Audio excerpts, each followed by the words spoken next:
دیکھیے دجال اکبر کے بارے میں جو احادیث ہیں،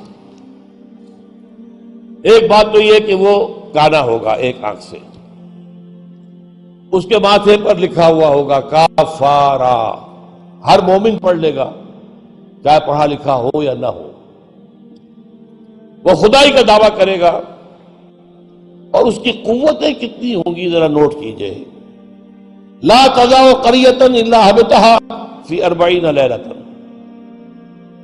مسلم شریف کی روایت ہے، پوری دنیا میں ایک ایک بستی کے اندر وہ گھوم جائے گا صرف 40 دنوں میں۔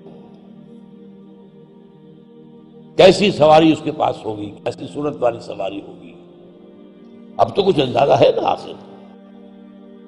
ہماری فضا میں ظاہر بات ہے ہمارے ہوائی جہاز 24 گھنٹے میں گزر سکتے ہیں مشرق سے مغرب تک۔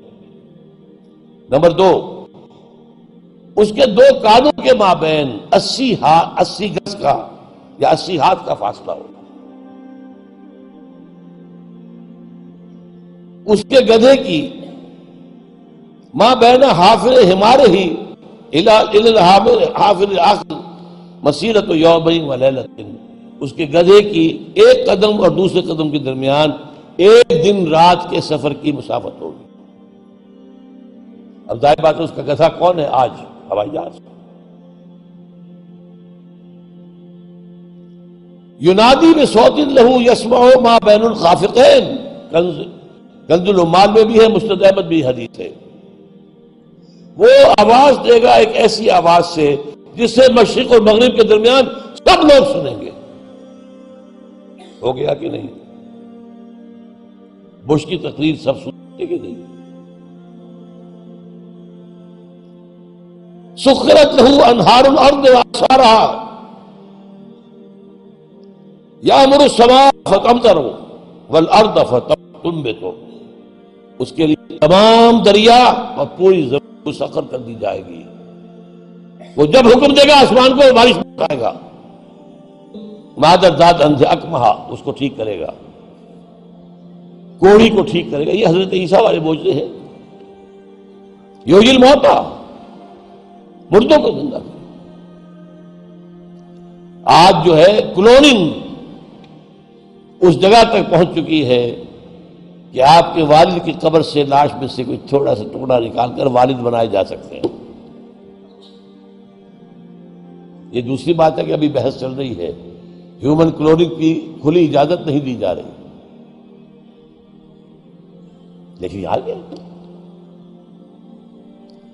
ایک آدمی کو چیر کر 2 ٹکڑوں میں بانٹے گا اور پھر زندہ کر دے گا۔ وَيَبْعَثُ مَعَهُ یا يُبْعَثُ مَعَهُ الشَّيَاطِينُ عَلَى صُورَةِ مَنْ قَدْ مَاتَ مِنَ الْآبَاءِ وَالْأُمَّهَاتِ وَالْإِخْوَانِ فَيَأْتِي أَحَدُهُمْ إِلَىٰ أَبِيهِ وَأَخِيهِ فَيَقُولُ أَلَسْتُ فُلَانٌ أَلَسْتَ تَعْرِفُنِي، اس کے ساتھ شیاطین جن کا لشکر ہوں گے، اور ان کی صورتیں وہ بنا دے گا لوگوں کے مرے ہوئے ماں باپ اور بھائیوں کی سی، اور وہ آ کر کہیں گے دیکھو میں تمہارا باپ نہیں ہوں، پہچانتے نہیں مجھے، میں تمہارا بھائی نہیں ہوں، پہچانتے نہیں ہو مجھے، ارے میں تمہاری ماں نہیں ہوں، پہچانتے نہیں ہو، یہ خدا ہے، اس کو کرو سجدہ۔ عام کفر و الحاد۔ اور ایک بات جو سب سے اہم ہے جو آج شروع ہو چکی ہے اور میں تفصیل بیان کر چکا ہوں، کائرو کانفرنس اور بیجنگ کانفرنس اور بیجنگ +5 کانفرنس، اور وہ بھی یونائٹڈ نیشنز کے تحت، آخر من یخرج الیہ النساء، آخر میں جو اس کی پیروی کے لیے نکلے گی گھروں سے وہ عورتیں ہوں گی، حتیٰ ان الرجل لیرجع الی امہ وابنتہ واختہ وعمتہ فیوثقها، یہاں تک کہ ایک بندہ مومن جائے گا دوڑ کر اپنے گھروں میں، اپنی ماں کو، بہن کو، بیٹی کو، بیوی کو باندھ کر جکڑ کر رکھنے کی کوشش کرے گا، اور وہ رسیاں توڑا کر اس دجال کے پیچھے بھاگے گا۔ وہ نقشہ ہے آج۔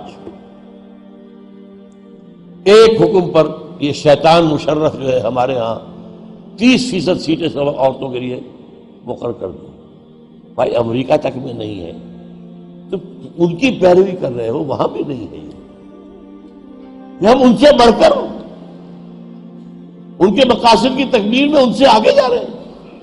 اب دیکھتے دیکھتے ہماری بات کو دیکھ کر انڈیا کے اندر بھی آیا ہے کہ 30% سیٹیں سب کی جو ہے خاص کر دی جائیں عورتوں کے لیے، وہاں وہ نہیں ہو پا رہا۔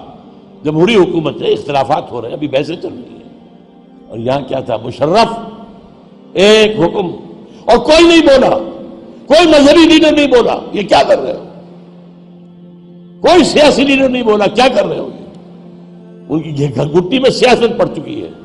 خطرہ یہ تھا کہ ہم نے اگر ایسی کوئی بات کی تو یہ الیکشن پوسٹ پون کر دے گا، اور الیکشن بنا ہوا ان کا ایک عام طریقہ۔ بہرحال یہ دجالیت جو ہے، دجال اکبر، یہ آنا ہے۔ یہ ہوگا کون، اس میں احادیث کے اندر اختلاف ہے۔ ایک واقعہ یہ بھی ملتا ہے کہ حضور ہی کے زمانے میں یہودیوں میں ایک بچہ پیدا ہوا، ابن سیاد۔ وہ بڑا غیر معمولی قسم کی صلاحیتیں اس میں تھی، وہ اپنی پیٹھ کے پیچھے سے بھی دیکھتا تھا۔ وہ سوتا تھا تو اس کا دل نہیں سوتا تھا، وہ پوری طریقے سے اس کے حواس جو ہیں وہ بیدار رہتے تھے۔ تو حضور نے اس کے کچھ حالات وغیرہ کا باقاعدہ مشاہدہ کیا، یہ سوچتے ہوئے کہ شاید یہی دجال بن جائے۔ حضرت عمر نے کہا بھی کہ آپ مجھے حکم دیں میں اس کی گردن اڑا دوں۔ فرمایا نہیں، اگر تو یہ وہ ہے تو اسے قتل کریں گے عیسیٰ ابن مریم، تم قتل کرنے والے نہیں ہوں گے، اور اگر یہ وہ نہیں ہے تو خام کا ناحق خون کا جو ہے تمہارے اوپر الزام آتا ہے۔ پھر ایک صحابی رضی اللہ تعالی عنہ، تمیم داری،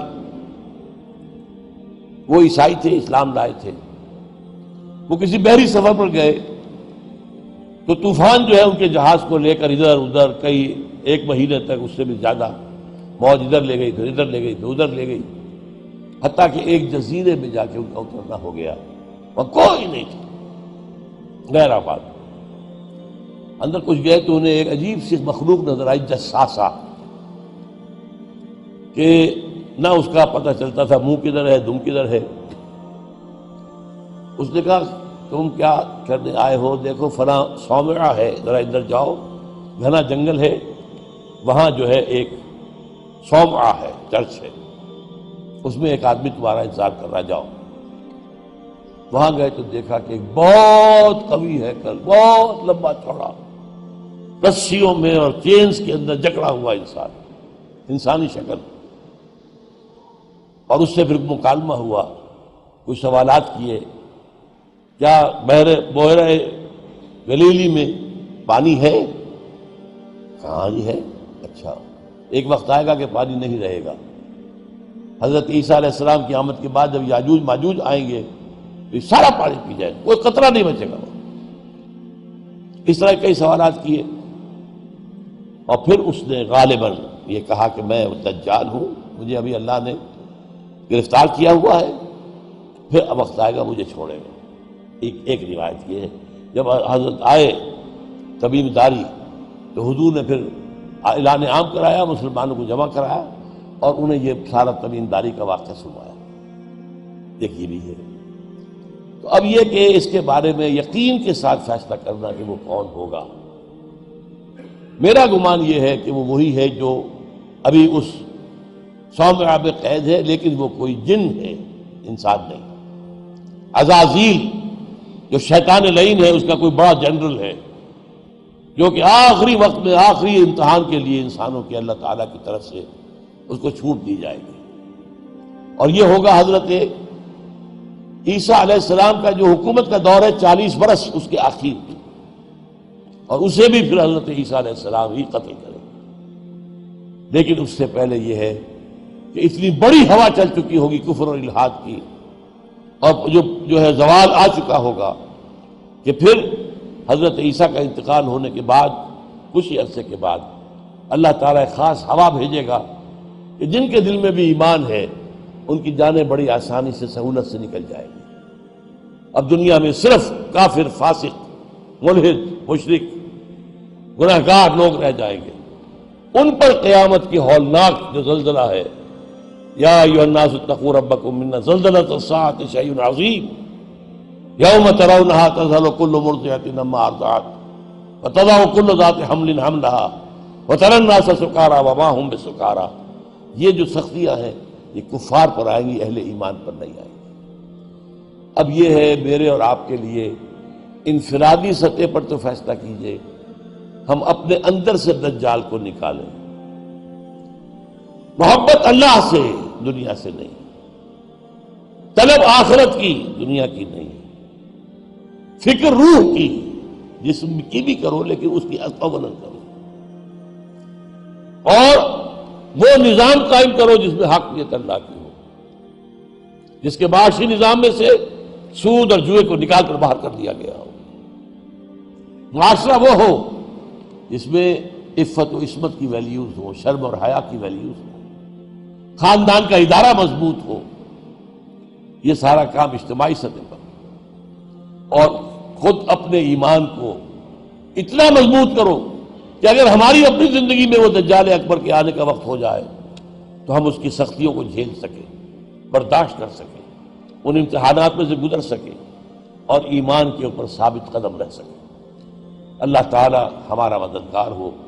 اقول قولی ھذا واستغفر اللہ لی ولکم ولسائر المسلمین والمسلمات۔